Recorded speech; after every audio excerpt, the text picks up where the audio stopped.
En el capitalismo, nadie escapa de la sociedad de control.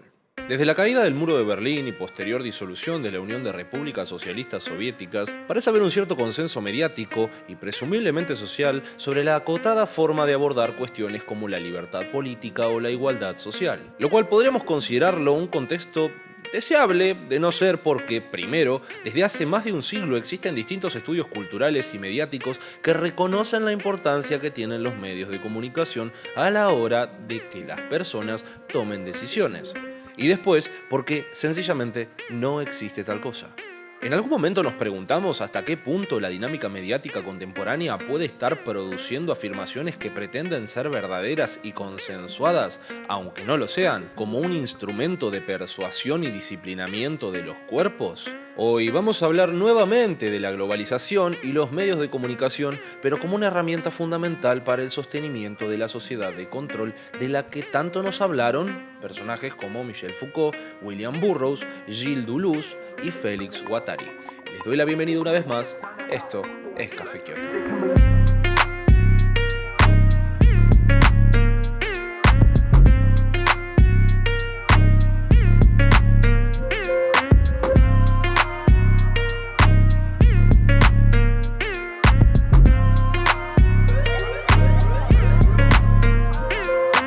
Las sociedades contemporáneas indiscutiblemente sufrieron y siguen sufriendo grandes transformaciones como resultado de la desterritorialización que nos señaló Deleuze hace décadas. Y en un contexto de globalización capitalista, esto se vuelve un proceso cada vez más regular en un estado constante. Un autor muy importante para arrancar esta discusión es Michel Foucault, cuando en Microfísica del Poder nos cuenta el rol fundamental que tuvo este tipo de sociedades disciplinarias durante el nacimiento de muchos estados durante el siglo XIX. Esta idea de que la civilización que avanza sobre los incivilizados y que en son del progreso tenemos la obligación de acatar ciertos códigos y significados. El filósofo nos señala que este modelo disciplinario buscaba la normalización de los cuerpos a partir del encierro, lo que implicaba formar todas estas reglas estrictas que eran impartidas mediante el sistema educativo, los hospitales o directamente la violencia si se presentaba resistencia a este orden. Pero Deleuze continúa esta línea y nos dice que después de la Segunda Guerra Mundial,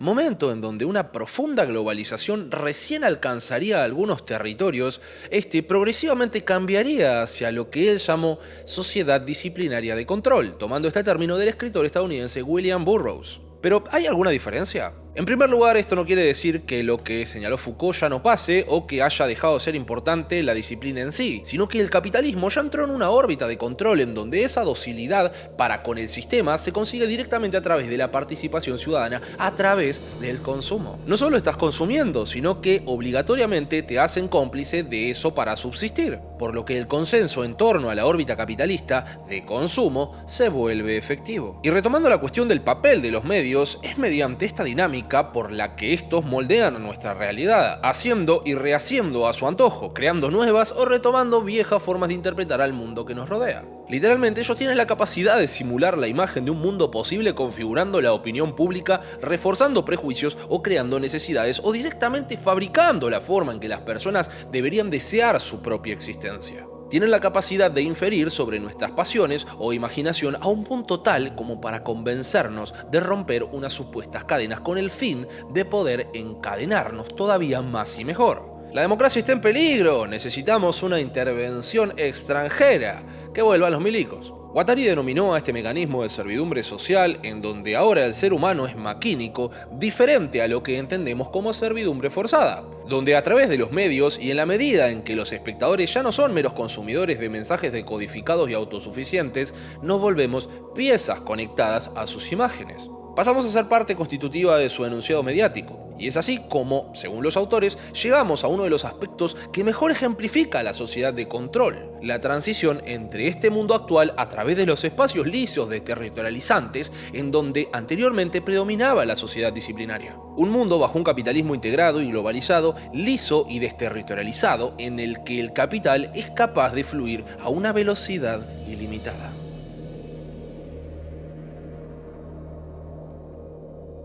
Hace unas semanas hice un video sobre la cuestión del voto y las supuestas obligaciones ciudadanas como única forma de participación política a través de las democracias representativas. Y en parte podemos relacionarlo con el siguiente punto. Los medios de comunicación constantemente nos recuerdan que todos aquellos derechos políticos, sociales, económicos que tenemos solo pueden hacerse efectivos a través de la participación ciudadana y la integración política y en la economía de mercado. Por eso, como dije al principio, no es casualidad que los medios cambiaran rotundamente el tono con el que tratan cuestiones como la pobreza o la desigualdad durante los últimos 40 años. Además, tampoco es que la izquierda en general esté haciendo un llamamiento a la revolución como antes. A ver, los medios siguen teniendo la capacidad de movilizar a las masas como siempre tuvieron. La diferencia está en que este tipo de mensajes que buscan sostener la adición o complicidad de todos los ciudadanos a un modelo de integración que pretende ser consensuado e incluso universal, aunque sea solo de apariencia, pero que constantemente se esté reformando de una u otra forma, y en el camino los medios tampoco pretenden permanecer coherentes, porque lo que terminan definiendo es la supuesta cintura que tenemos para obrar dentro de este sistema. Cuánta flexibilidad en la axiomática del capitalismo, siempre preparado para ensanchar sus propios límites para añadir un nuevo axioma a un sistema anteriormente saturado. Entonces, ¿estamos en puertas de un mundo democrático y políticamente libre siempre y cuando nos sigamos moviendo dentro de los límites de las dinámicas de mercado y consumo? Para Deleuze y Guattari es importante resaltar que el deseo no puede confundirse con la necesidad o carencia de algo inalcanzable y trascendente. Esta diferencia pasa más que nada por la idea de producción de un colectivo y no en el sentido de un grupo de personas. La cuestión está en cómo se componen estas fuerzas, y lo que se contempla es la posibilidad de que esto derive en una concepción de libertad distinta. Por ejemplo, como hacemos en este espacio sobre fundar relaciones basadas en los principios de solidaridad y apoyo mutuo.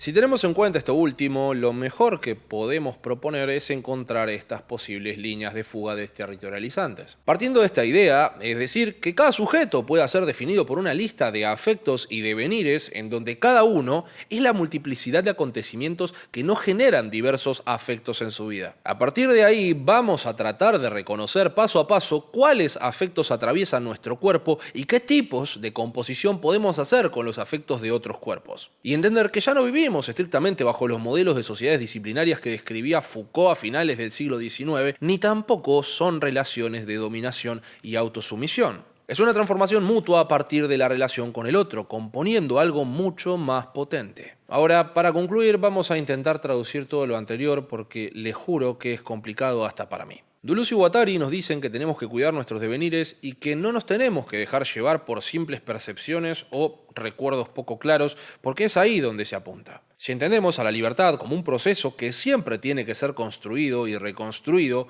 por lo tanto, vamos a entender que el territorio es como un lugar de paso y no de llegada, porque siempre vamos a estar conectados con ese mundo. En vez de ponernos como sujetos puramente comunicativos, presos de un territorio y una existencia fija, nos entendemos mejor como seres que están en constante formación. Porque no se trata exclusivamente de establecer una conexión entre diferentes personas, sino entre diferentes modos de existencia, y que borra esa distinción entre sujeto y objeto. Simplemente significa estar abiertos a nuevas conexiones y percepciones externas que provengan de espacios lisos, heterogéneos y diversos. Sí, nada más. Buenas noches.